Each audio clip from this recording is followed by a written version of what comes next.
我先就叫一下我们的王副市长。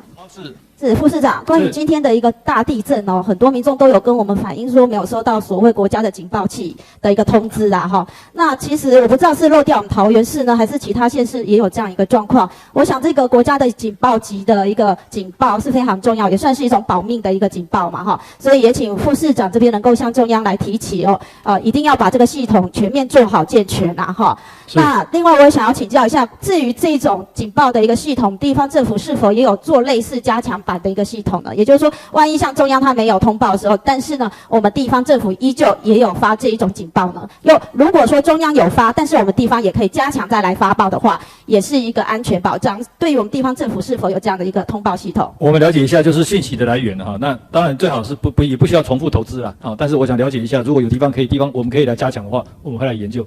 好，那这就请副市长再帮忙一下，那请坐一下哈。我想那就叫一下我们的建管处好了。局长不用紧张，您可以先休息一下。那个我们庄处长啦哈，我想刚刚有讲到就是地震的一个部分哈。那我们目前呢有零零星星，我们的这个卢主也有一些所谓的建筑外墙瓷砖脱落的龟裂的状况哈。那我想我们建管处是否有补助这一部分？瓷砖脱落的部分，的确我们在公寓大厦也有补助，但是如果规模大一点，我们会建议他走都更的整件维护的补助。好，那我希望说我们建管处也能够把这个讯息能够让我们的各大楼知道一下。那对于我们大楼的防震系数跟要求，如果说这些大楼几年以上需要做一个内部跟含外部的一个墙壁的一个这个瓷砖的一个总检讨，有这样的一个规定吗？目前我们是针对耐震的部分，30年以上房屋，我们会有初评的一个协助，而且初评的部分是不需要社区付费用，由中央全额补助。那经由初评，我们可以判断，就是说它有没有需要进一步的复评，或者是做一些补强以上。所以其实外墙脱落也是一个安全问题啊，我希望处长这边也能够再来演绎一下，好不好？好，那个我想那个处长，另外还有一个就是，关于这个内政部哦，它有一个营建署的一个新规定，就说8楼集合住宅每3年要检查申报家户的一个防盗门的规定要拆除，但是近期中央派出来的一个检察院都要求一律来拆除，但是很多民众都有反映，并非所有的状况都会影响啊。那请教一下我们的这个处长。我们的建管处有没有相当的一个关于这方面的一个规定？去年10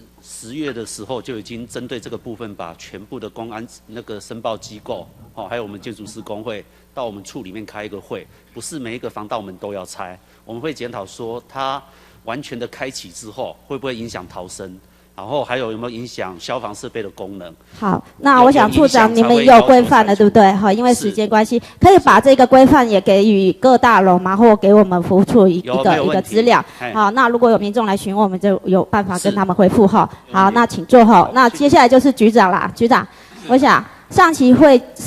个会期哦，本期有关心我们中福隔污染的一个这个协助部分，现在有什么规划吗？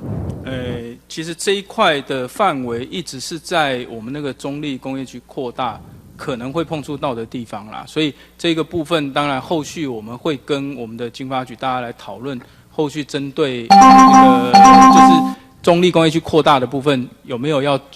连带处理到这个范围，这个我们会来讨论。好，希望局长能够放在心上，帮我们解决。那另外就是关于我们大竹人口不断的增加，停车问题很严重。那我请教一下我们的大竹是否有所谓第2期的都市计划来解决我们大竹目前欠缺的停车、大众交通跟公社等等问题呢？现在就大竹的部分，现阶段是还没有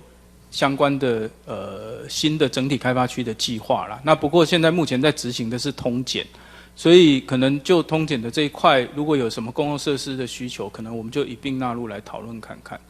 那这个局长就帮我们关心有没有一些公社可以帮我们增加的，好不好？尤其停车的一个部分哈。好，那另外关于这个国土计划，听说是明年要实施了但是对于我们桃园市这些工商业都非常发达的地方，未来的我们的